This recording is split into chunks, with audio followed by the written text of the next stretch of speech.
this breaking news overnight. We spoke about this earlier on in the week, about AstraZeneca. A lot of European nations had paused the rollout.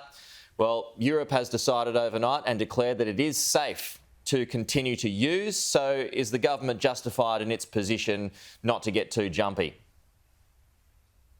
Well, the government is absolutely justified, based on the medical advice, to continue to roll out the AstraZeneca vaccine. What we have seen overnight is that the European equivalent of Australia's TGA has said that the AstraZeneca vaccine is safe and effective, and have not seen proof of that causal link between the vaccine and blood clots.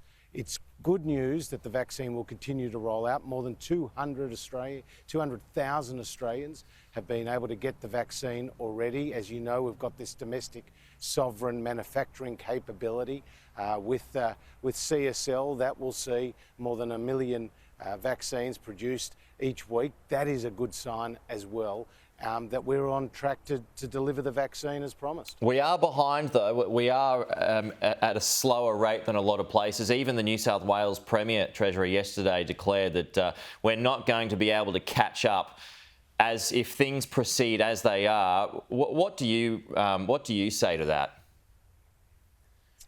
Well, this is a massive logistical challenge. We're obviously a very large country.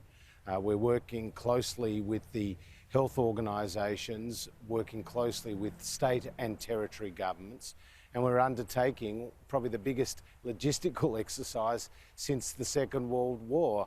Now, the country is up for it. It's important that we roll out the vaccine as quickly and as safely as possible, and that's our intention. And the fact that we have a sovereign domestic capability to manufacture the vaccine is something that gives Australia a bit of an edge as well. Okay, on to the status of the economy. It's in very good shape, no doubt about that when compared to other parts of the world. You had some strong news yesterday on unemployment, 5.8%. So you said budget repair begins when the unemployment rate is comfortably below 6.0%, well, 6%. Are we there yet? Are you comfortable enough to be able to begin budget repair? Well, we're certainly not comfortably below 6%. What we do know is the jobs are coming back, but the job is not done. 5.8% was far better than what the market was expecting. 88,700 new jobs was nearly 3 times what the market was expecting. And the good news is all those 88,700 new jobs were full-time jobs. And more than 80% of those jobs went to women, more than 40% went to young people. And it was another proof point about how strong and resilient Australia's labour market has been. Many people have tried to talk down the Australian economy. Many people have tried to talk down our labour market, but our economic plan is working. When Scott Morrison and I announced the JobKeeper program, we did so as an emergency program. It was an emergency payment for 6 months. We extended it for another 6 months. But as the Prime Minister said yesterday, its job is done, and that's why it comes to an end in March. We'll move to the next stage of the transition plan. But if you look at the key economic indicators, Pete, we've maintained our AAA credit rating. We saw 3.1% GDP growth in the December quarter, the first time we've had 2 consecutive quarters above 3% since 1959. We've seen dwelling investment. People are going out and building and buying new homes. And of course, we've seen business investment have a massive jump off the back of our expanded instant asset write-off. So the good economic news continues to come, but there are also challenges out there, and there are people in sectors, in regions that are doing it tough, and we remain there to support them. So what would be comfortably below 6%? 5.5% or closer to 5%? Well, again, I've said in the past it might be around 5.25%, but let's wait and see how the economy continues to transition, because we can see the light at the end of the tunnel, but we're not out of it yet, and there could be anything waiting for us around the corner. We've seen different variants of the virus. The global economy continues to remain fragile, even though it is picking up in a number of countries. And of course, here in Australia, we still have an unemployment rate at 5.8% when it was 5.1% when we went into this crisis in February last year. So we've still got a long way to go.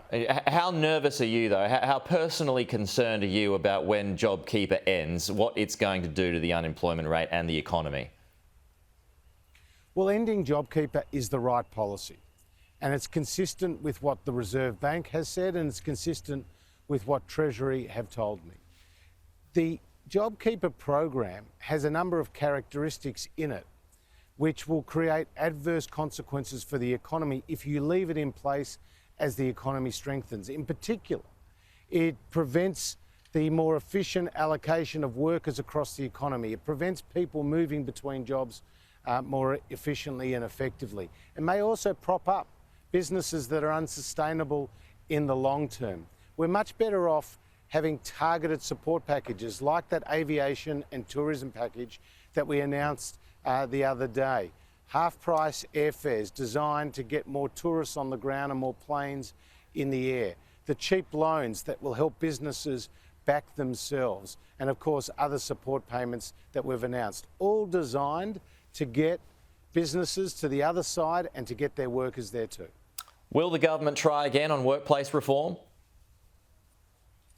Look, we're always looking for opportunities for reform, but what was shown yesterday in the Parliament is that the Labor Party is against the creation of new jobs, not for them.